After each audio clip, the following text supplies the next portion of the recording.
the sniffles. I went to the gym this morning, didn't really know if I should.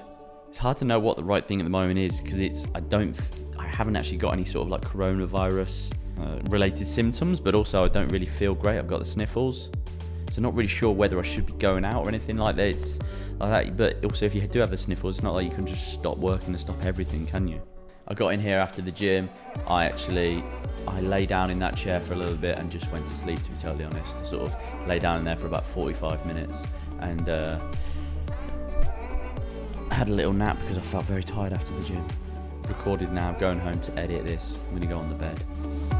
Feel better.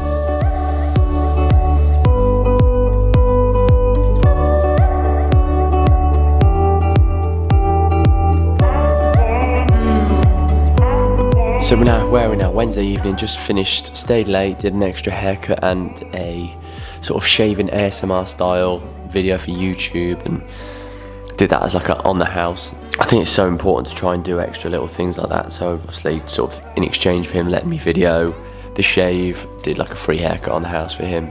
It was fun actually doing a shave. I hadn't done a shave for ages. I think it would probably be in March when we did the opening party here. So it's been ages since I did a shave, and it was different. There's a couple of people booked in for tomorrow and then for Saturday for a shave, and it was nice to be able to do a little bit of practice and a bit of a trial run after not doing one for so long. I do love shaving. It's like it takes you into your own little zone. You can just be quiet, zone out. It was a lot of fun actually doing that again. As you can probably tell, my voice is a little bit croaky and a little bit full of snot. I felt so bad Monday and Tuesday, and even this morning. I'll be honest, and that's why there was no videos recorded yesterday. I felt so shit. I didn't leave the house at all. Frustrating times. First time I've missed the gym and a class at One Rebel since the start of August, so a bit frustrating, but it needed to be. And then when I went to the class this morning, it felt great. So I come down with these little sniffles and these little colds all the time, but this was the first one since March, so it felt weird having it again. But felt good in the shop today. Was busy again. It's busy. It's fully booked then. Tomorrow, Friday's a few people booked in as well.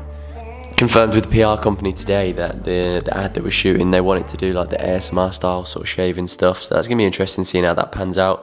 Gonna order a new lens for the camera, order that tonight when I get in bed, and yeah, then hopefully record with that on Monday for the ad. So exciting times. Looking forward to sort of putting it on there and seeing what they say, what feedback they give for it, and whether they like it, whether it needs adjustments or what.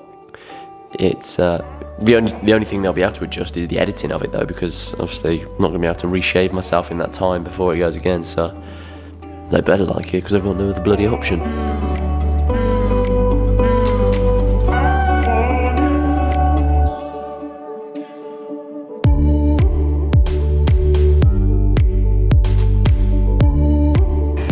Friday evening, just finished at the shop. Had a manic couple of days, to be honest. It's been really busy in there this week, lots of people coming in.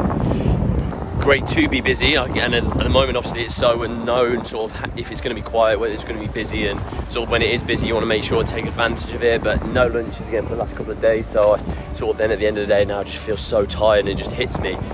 You know, when I see that the day is fully booked, it doesn't actually fill me with that much excitement. Like I love cutting hair, I love being in the barber shop, and I love that hair environment, but I'm not entirely sure being in the barber shop all the time is something that I really want to do and be like fully booked. I think and everyone whose hair I cut at the moment, I do really enjoy cutting their hair, but I think maybe it's in future it might turn into like a real select group of guys that I like really enjoy talking to, really enjoy cutting their hair. I think the next step is probably also going to have longer appointments when it is like 45 minutes and when it is 45 minutes and then just straight after another 45 minutes, no gap.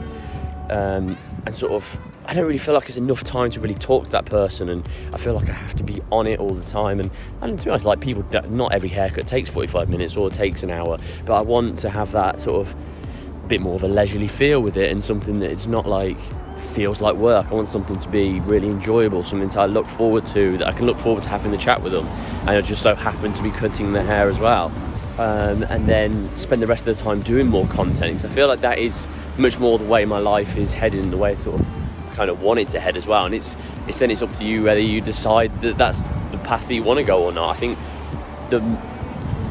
I feel like I'm aging a little bit in terms of getting more mature in the last year or so, and I look back now and sort of how things have changed and how things are still changing, I feel like I am getting older and maturing and things are changing. And I think that with that, the idea of owning a shop and running that, it seems less and less appealing the longer it goes on. Actually, I feel like I consider myself, or I see myself running a team of like content creators around Elliot Forbes, like the brand Elliot Forbes, not like myself, like sort of creating YouTube content, TikTok content, all that sort of stuff, as opposed to creating like a team of barbers around me. I think I'm leaning much more away from that at the moment, because, if I'm being totally honest, barbers generally are a bit loose. They're sort of, it's not really the most reliable of people. They're people that are sort of generally people that, in my experience, people that are sort of almost like a cop-out career. And obviously there are lots of people that are very good at what they do and are amazing. But to find that all the time and to have no real headache most of the time, I don't think it's something that's you're gonna find. I think it's just something that is having to deal with people all the time that are generally frustrating. I think is something that when I've managed people in the past, I found it hard because they're on a different wavelength. I think with like creators and people that have like a desire to sort of create something, be a part of something properly, it's I think that's where I envision it going in the future.